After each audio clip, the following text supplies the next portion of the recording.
This happened a few months ago. I was a 32-year-old nurse working the night shift at a busy city hospital. I was used to long hours and the challenges of the ER. But that night felt different. Storm clouds hung low, and rain tapped against the windows. The fluorescent lights flickered like they might give out any time. I thought it would be just another routine shift. But I was wrong. Around midnight, I got a patient brought in unresponsive. I remember how cold the room felt. My heart raced as I checked his vitals. There was a strange vibe in the air, almost like I was being watched. I brushed off the feeling. The storm outside made everything feel off. I hadn't thought much of it, but something about that man made me uneasy. Nurses see many patients. You learn to move on, but he stayed in my mind. Over the next few nights, odd things started to happen. I heard whispers, tiny voices calling my name when the unit was quiet. I shook it off, thinking my mind was playing tricks. Each time I turned, expecting to see someone, there was nothing, just silence. It bothered me, but I shrugged it off as fatigue. One evening, while taking a break in the staff room, I felt a cold draft. The door suddenly swung open, though no one was around. My heart pounded. I pushed the door back, and it creaked as if someone were closing it behind me.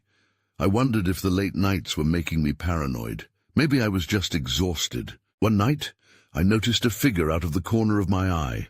I quickly turned, but again, no one was there. In the patient rooms, I started hearing echoes of conversations that didn't seem real. The patients around me stared at empty corners, like they saw something I couldn't. I told myself it was the stress, but it left me unsettled. Each night felt more claustrophobic than the last. Then came the night it got really bad. The ER was unusually quiet, and the air felt thick. I wandered the halls to shake off the growing anxiety. Suddenly, I heard it again. Caroline. The voice was soft, yet echoing. My blood ran cold. I thought it was my imagination. But those voices continued haunting me. I felt a shadow lingering. I wished I could ignore it, but I couldn't. My legs felt heavy as thoughts raced back to that man, the one in the ER. Why did he haunt me? I had to check on him again. Maybe answers waited, or maybe I was chasing nothing. When I entered the room, I was taken aback. He had turned his head slightly. I held my breath, unsure if I was dreaming. I took a step back, and just like that, he was gone. The room was empty, just like the whispers that began with the storm. My heart pounded, and I knew something was very wrong. I couldn't shake the feeling. I still think about it. I don't think I'll ever stop. The next night felt different. I arrived at the hospital, and the atmosphere was thick with tension. The storm had returned, crashing against the windows. I took a deep breath, trying to steady myself. I'd been thinking about that patient all day. Why couldn't I shake the feeling? I went to my station in the ER. As I logged in, the whispers started again. They were softer, almost sighs, lingering in the air around me.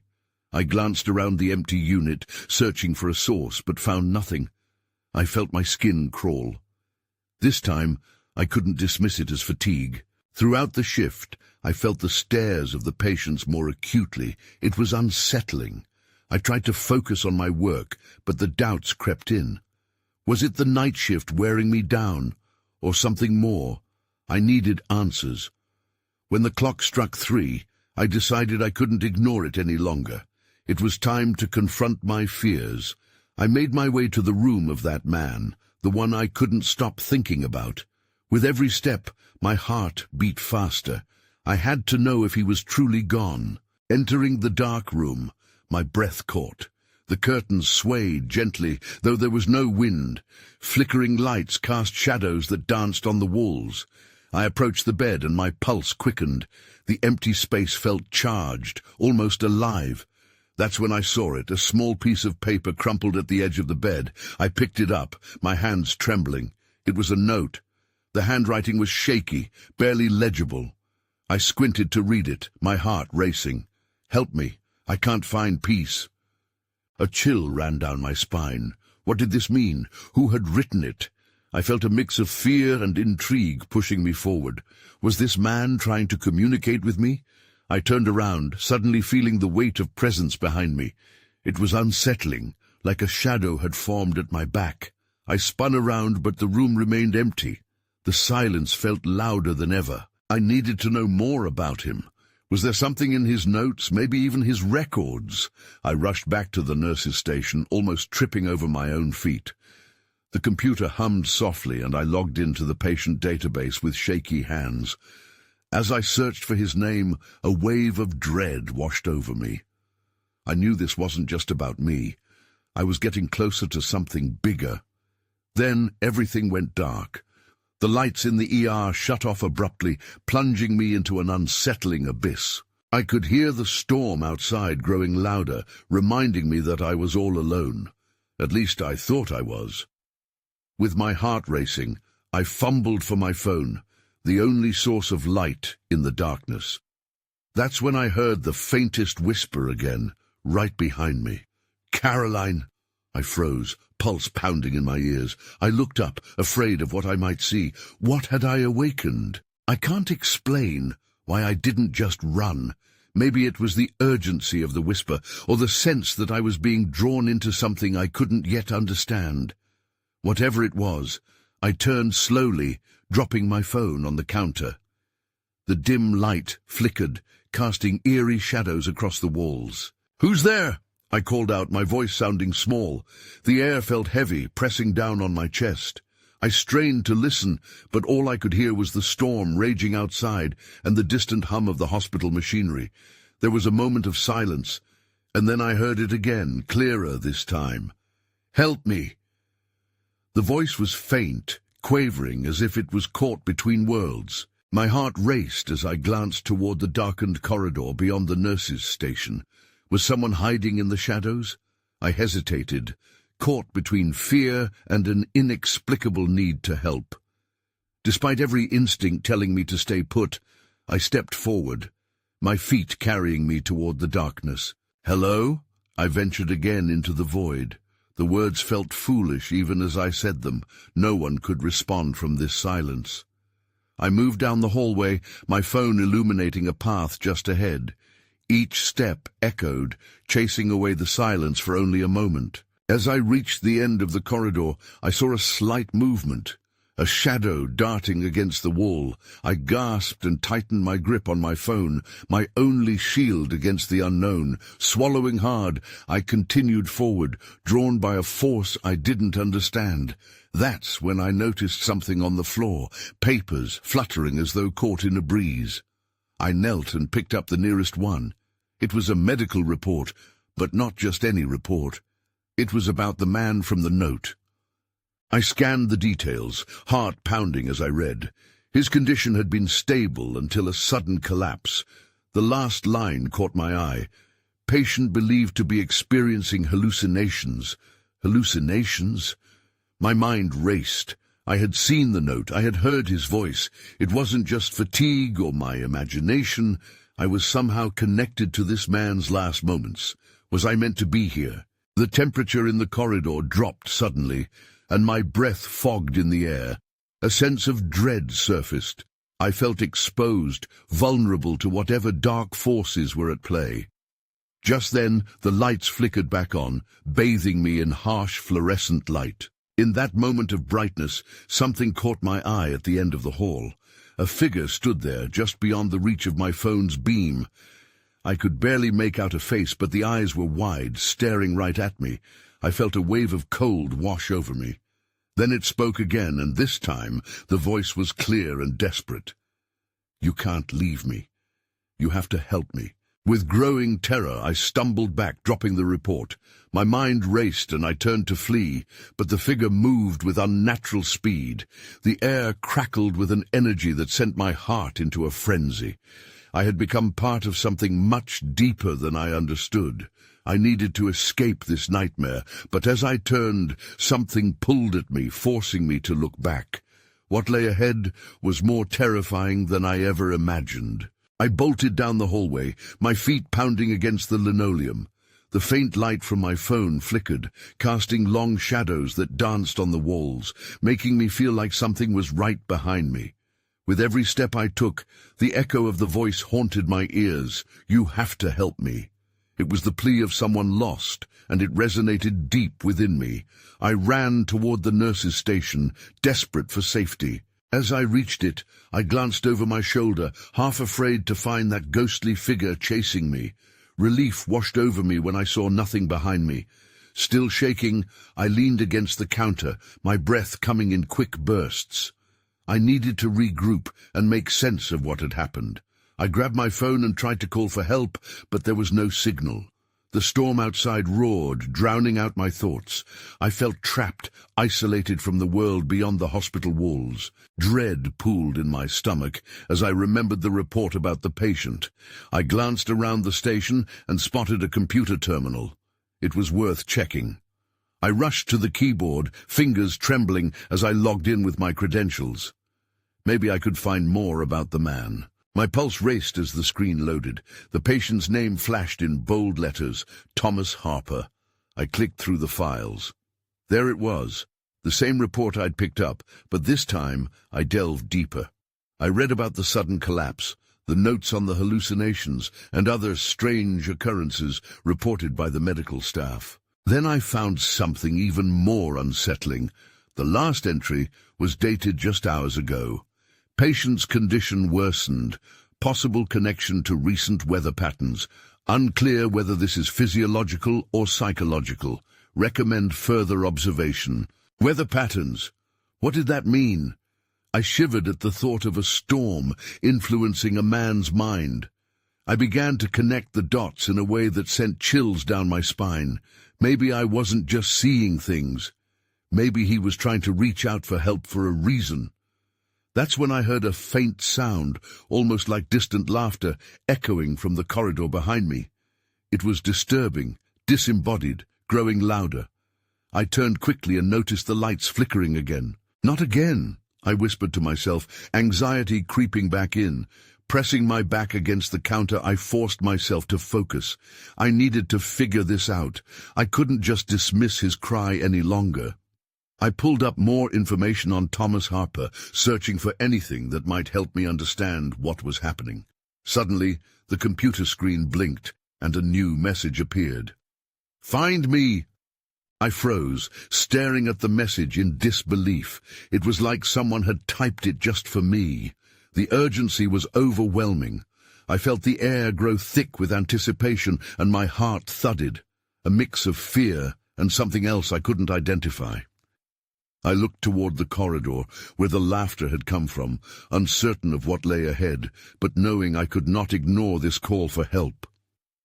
I had to find him. With one last anxious glance toward the illuminated screen, I stepped away from the nurse's station and ventured back down the dark corridor, drawn once again into the unknown. The corridor felt even longer and darker as I walked. It was a labyrinth of shadows, and every flicker of the fluorescent lights made my skin crawl.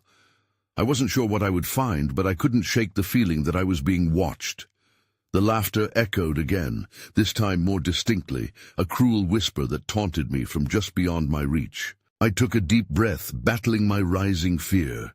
I had to focus. The name Thomas Harper haunted me like a ghost, and now his desperate plea urged me forward. I picked up my pace, the echo of my steps the only sound in the silence. As I passed room after room, I tried the door to the one where Thomas was supposed to be. It was locked. Panic gripped me for a moment. Why would they lock him in? I stepped back, glancing around for any sign of a nurse or doctor, but the hallway remained empty. "Hello?" I called out, hoping someone would answer. Nothing but silence replied. I could still hear the laughter, even fainter now, snaking around the corners of my mind. I turned and pressed on, driven by that impulse to find him. Then I noticed something strange. A door slightly ajar at the end of the hall. It was the break room, where the staff would go to catch a moment's reprieve. I crept closer, hearing the sounds of muffled voices. Straining my ears, I could make out a few words. No one believed me. They think I'm crazy.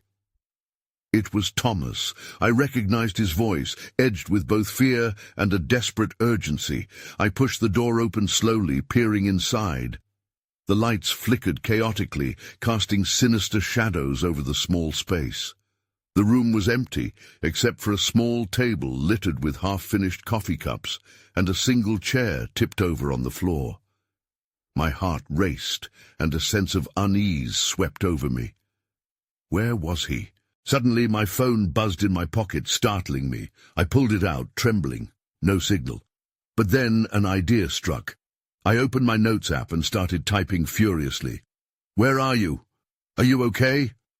I hit send and waited anxiously, my gaze darting around the room, half expecting Thomas to appear at any moment. A few seconds passed. Nothing. I was about to give up when my phone chimed. A reply came almost instantly. "Behind you." The breath caught in my throat and I slowly turned around. The room felt colder, the air thickened, that unsettling laugh erupted again, louder this time, as if it were mocking me. I froze. Then in the corner of my eye, I noticed a shadow move. My heart raced. I focused on the corner by the exit. That's when I saw it, a figure pale and gaunt, barely illuminated by the flickering lights. It had to be Thomas. But something was wrong. His expression was twisted, desperate. "Help me," he rasped, his eyes wild with terror. I stepped towards him, but the moment I did, the lights blinked out completely. Darkness enveloped me, and everything went silent except for the racing of my heart. Panic surged through me. I reached for my phone, but it slipped from my grasp and fell to the floor, shattering the silence with a loud crack. In that moment of chaos, I knew one thing. I had to find a way out of this darkness, fast. I stumbled, my hands outstretched to feel for walls in the suffocating black. The laughter, now louder, echoed around me, dancing between the walls of the break room. My pulse quickened. I needed to breathe. "Thomas," I whispered, my voice barely breaking through the oppressive silence. No response. I fumbled blindly for the door, desperate to escape the threat lurking in the shadows. My fingers grazed the doorframe, and I pushed, stepping out into the hallway. A thin beam of light from an emergency exit sign glowed at the far end. A sliver of hope amidst the darkness. I moved towards it, every creak underfoot making me jump. With each step, the laughter turned into whispers, filling the corridor with disjointed fragments of conversation. "It's too late. You shouldn't have come." I pressed on, the impending dread weighing heavily on my chest. Could Thomas still be out there? Was I walking straight into a trap? Finally reaching the emergency exit, I pulled the door open and was met with a dim stairwell. The fluorescent lights buzzed unsteadily overhead. Drawing in a shaky breath, I stepped inside, the door creaking ominously behind me. As I descended the stairs, I felt a chill creep down my spine. It was colder than before. I reached the ground floor and stepped cautiously into the hallway, scanning for signs of life. It was eerily empty. Where were the patients? The nurses? Just then, I spotted something glinting on the ground. I approached and discovered it was a nurse's badge, Nina Wright. I recognized her name from the charts I had skimmed through during my research about the hospital. But why would it be here, alone, in an abandoned hallway? I picked it up, feeling the weight of something unnatural settle in the pit of my stomach. I had to find her, or at least figure out where everyone had gone. As I turned to explore the other corridors, one of the overhead lights flickered violently. I winced, but then it stabilized. Suddenly I heard a door slam somewhere in the distance. My heart raced as I gripped the lanyard of the badge. The fear of the unknown enveloped me like a cocoon. I hurried forward, drawn to the sound. "Help!" The voice was faint but clear. "Thomas," I called out, realizing that this might be my chance to reach him. "Is that you?" No answer came. Instead, I was met with another round of laughter, this time shrill and panicked, echoing through the corridors. It wrapped around me, suffocating my thoughts. I started to run, but came to an abrupt stop as I turned a corner. There just ahead stood a nurse in scrubs, her face obscured by shadows. She was staring directly at me. I squinted, searching for familiarity in her masked features, but something felt off. "Can I help you?" she asked, her voice calm, too calm for the chaos around us. I took a step back, my nerves spiking again. "I'm looking for Thomas Harper. I think he needs—" "Thomas isn't here," she said, her voice dropping an octave. The way her eyes shifted made my skin crawl. "He can't be helped. You shouldn't have come." Before I could respond, she vanished, swallowed by darkness as unexpectedly as she had appeared. I stood frozen. My instincts screamed at me to turn and flee. But then I felt it, a cold breeze wrapping around me, accompanied by the distinct sound of a door creaking open. I hesitated, glancing back at the hallway, then toward the beckoning presence. Somewhere in the distance, a voice called my name softly. I couldn't tell if it was Thomas or something worse. I took a step toward the growing darkness, and my heart knew it was a mistake. But perhaps I was already too late to turn back. The darkness seemed to pulse, beckoning me closer as I reluctantly stepped forward. The air was thick, like walking through murky water, and the whispers grew louder. "You've gone too far." I clenched my teeth and pressed on. I couldn't turn back now. I had to find Thomas, even if that meant facing whatever lurked within those shadows. The door creaked open fully, revealing a room that appeared to be an old supply closet. The faint scent of antiseptic lingered in the air, although it was mixed with something I couldn't place, something rotten. I scanned the room, my eyes adjusting to the low light. That's when I saw it. In the corner, a figure huddled against the wall. I squinted, heart racing, and recognized it as a human shape. "Thomas!" I called out, stepping inside cautiously. The figure didn't move. "Is that you?" No response. I took another step, my pulse pounding in my ears, willing him to turn around, to say something, anything. But when I moved closer, despair washed over me. The figure was dressed in a patient gown, but the face was hidden, buried in shadow. I knelt down. "Thomas?" I touched his shoulder gently. It felt cold. He jerked away suddenly, revealing a face twisted in panic. "Get back!" he shouted, eyes wide with fright. "You shouldn't have come here!" I stumbled back, my breath catching in my throat. "I was looking for you. I thought you needed help." "Help?" He shook his head violently. "There's no help here. We should have left when we had the chance." Confusion mixed with fear. "What do you mean? Where is everyone?"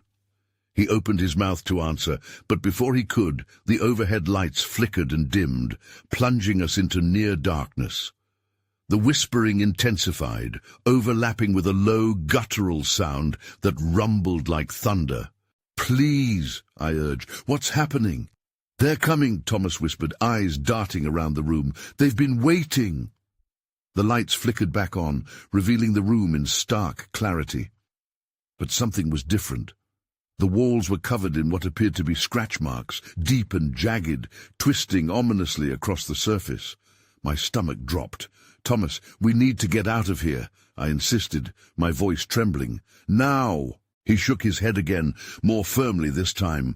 "You don't understand. It's too late. They know you're here." Suddenly, a loud knock echoed against the door. I jumped, adrenaline surging through me. More knocking began, insistent and chaotic, reverberating through the walls. "Get down!" Thomas screamed, yanking me to the floor. I felt a rush of air as if something had passed just above us. Then everything went silent. My heart raced as I stared at Thomas, who was now trembling. I grabbed his arm, but even in the dim light I could see the fear etched on his face. Then, in the stillness, the door creaked open slowly, as if drawn by an unseen force.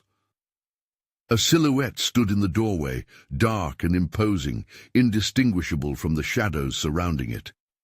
"Help!"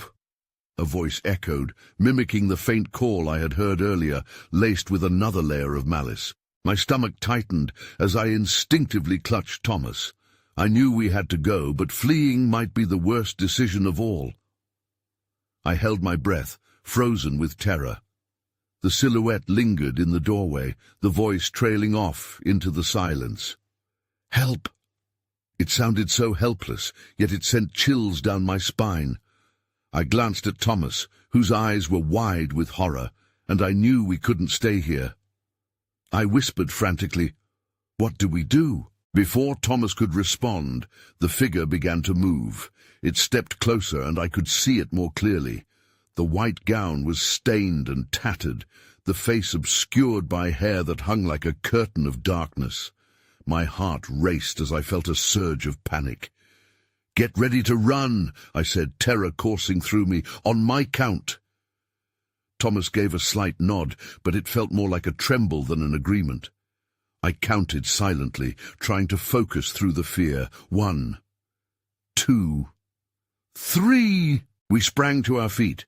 I pulled Thomas toward the door, but it slammed shut before we could reach it, the sound echoing like a gunshot. "Go!" Thomas yelled, but the air seemed to thicken, wrapping around us like a vice. The figure inched closer, the whispers driving us to the brink of madness. "They're with you," it hissed, a voice not quite human. "You can't escape." I glanced around the closet, desperate for an alternative exit, but the room closed in. There was nothing but the oppressive darkness surrounding us. "We have to break the door," I shouted, turning to face it. With every ounce of strength I hurled myself against the door. It shook but held firm. Thomas joined me and we slammed into it again, harder this time. "Faster!" I cried out.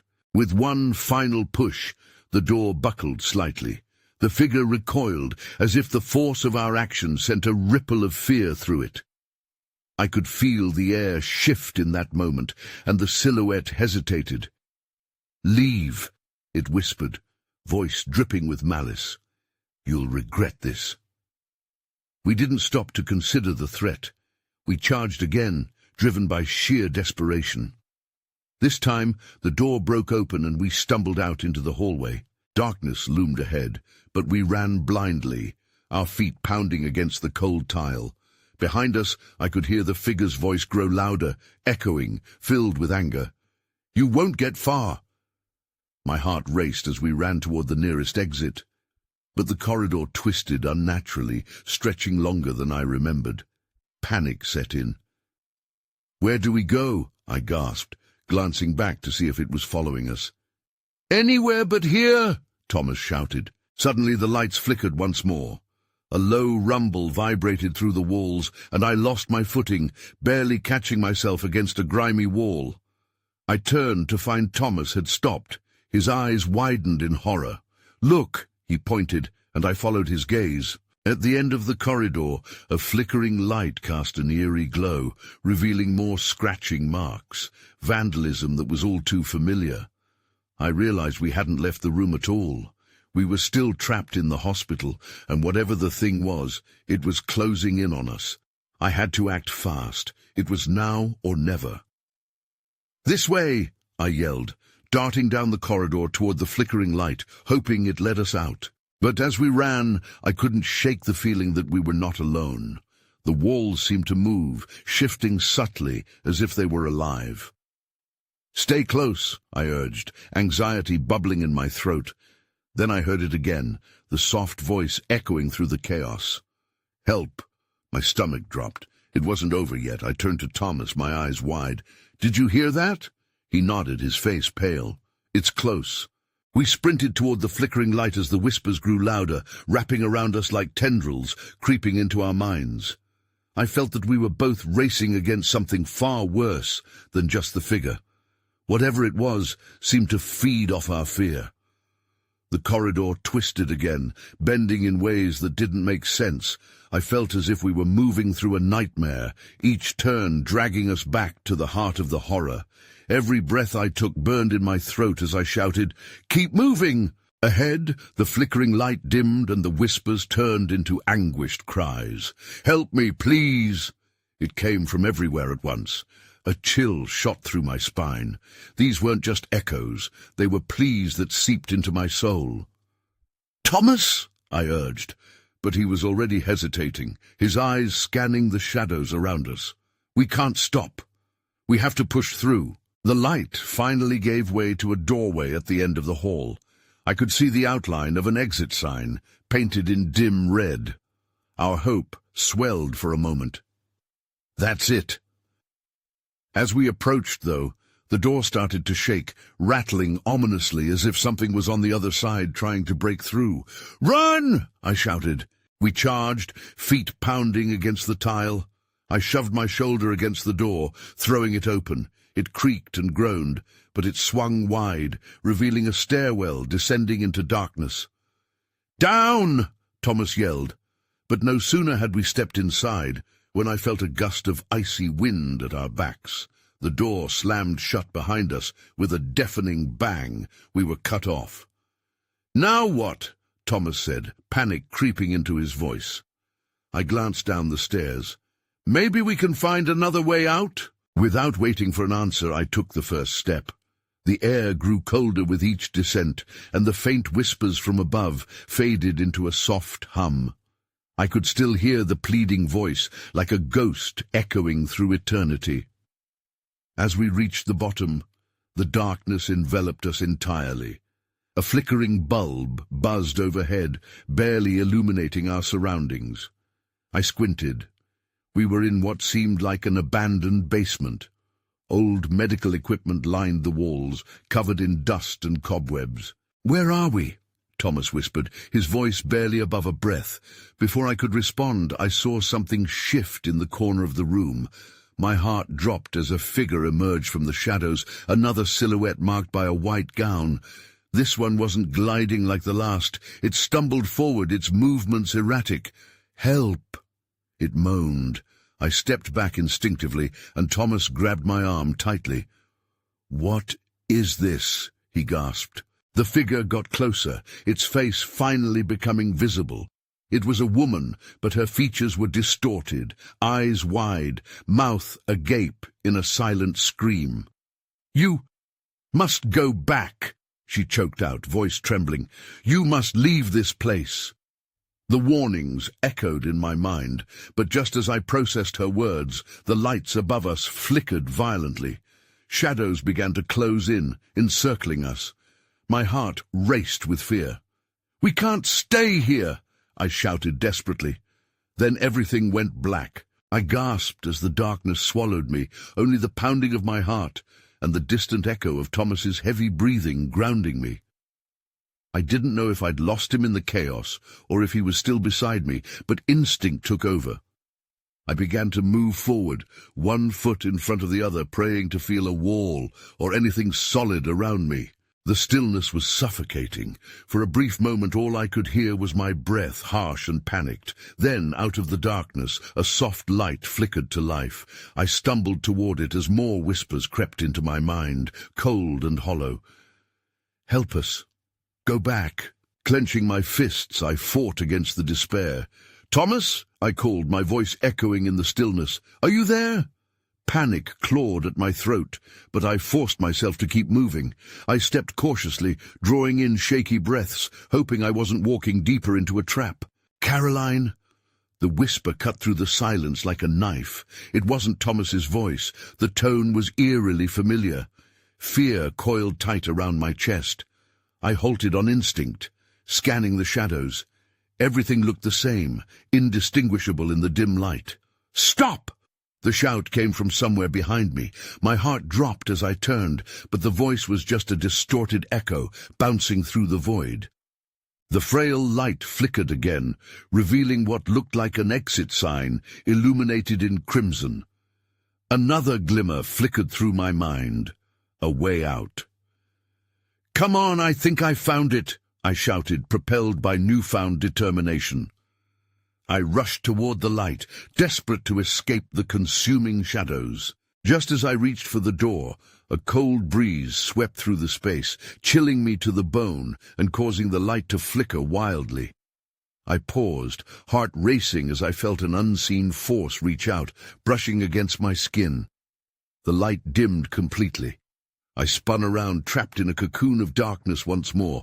"Caroline!" A frantic voice broke through. It was Thomas. The sound drew me closer, and I took a step back, willing clarity to return. Don't let it take you. I'm here, I called out, relieved to hear him. Where are you? The silence was heavy, broken only by the distant sound of rushing water drumming against metal pipes. The whispers grew frantic, now commanding, drowning out any rational thought. Leave now, before it's too late. No, I cried defiantly. I'm not leaving without you. Suddenly, a sharp light burst back into existence, an emergency exit glowing steadily, and there stood Thomas, dishevelled and pale. He waved frantically. This way, we can get out. I surged toward him, heart racing with newfound hope. But before I could reach him, the ground shook violently. The walls of the basement trembled, and I lost my balance, crashing against the floor as the shadows coalesced, swirling around me, casting menacing shapes against the walls. "Thomas!" I shouted, crawling toward the light. I could barely see him through the blinding chaos, but I could hear the frantic beat of my pulse in my ears, drowning everything else out. "Get to the door! I can't!" His voice shot back, panic-laced with desperation. "It's pulling me back!" Adrenaline surged through my veins. I pushed to my feet, fighting against the darkness threatening to drag me under. "Don't let it get you!" I screamed as I sprinted toward him. I could feel the force pressing down, clinging to my legs, but I refused to be taken. "Just a few more steps," he encouraged, scrambling away from a thin figure lunging toward him out of the shadows, its features indistinct, but the malevolence was palpable. With a final burst of energy, I launched forward, grabbing Thomas's arm and pulling him toward the light. We raced together toward the door, my heart aching with every breath. As we reached the threshold, the door slammed shut behind us. Glancing back, I saw a swirling mass of darkness pooling at our heels, reaching for us but stopping inches away from the exit. With a final effort, we slammed through the door, into the light beyond. Instantly, the oppressive weight lifted. We tumbled onto a cold floor, hospital tiles glinting under bright fluorescent lights, the familiar sounds of the ER buzzing behind us. We lay there for a moment, gasping for breath, before I turned to Thomas. "Are you okay?" He nodded, visibly shaken, fear still clouding his features. But what had just happened lingered in the air between us, like a storm cloud. Did we? I struggled for words, still reeling. Were we really there? "I don't know," he replied, shaking his head. "I don't think it matters. We got out." But the feeling of unease settled like lead in my gut. I glanced back at the door, and then into the corridor from which we emerged. The whispers flickered like a distant memory, beckoning us to remember. In the end, we were safe, at least for now. I rested my head against the cool tiles, trying to calm my racing heart. Maybe it was all stress, or maybe the hospital really did harbor something darker beneath its surface. "Let's not talk about it," I finally whispered, the weight of the unknown still heavy on my chest. As we collected ourselves, the shadows cast by the fluorescent lights shifted unnaturally on the walls, making my breath hitch ever so slightly. Something still felt off, lingering as though unresolved. As we navigated the bustling ER, I couldn't help but glance back.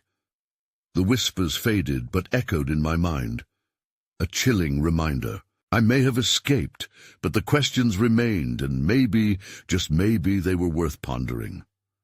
I moved on, leaving the shadows behind, but they were never truly gone. I couldn't shake the feeling that the whispers had yet to find closure, and I wasn't sure if they ever would.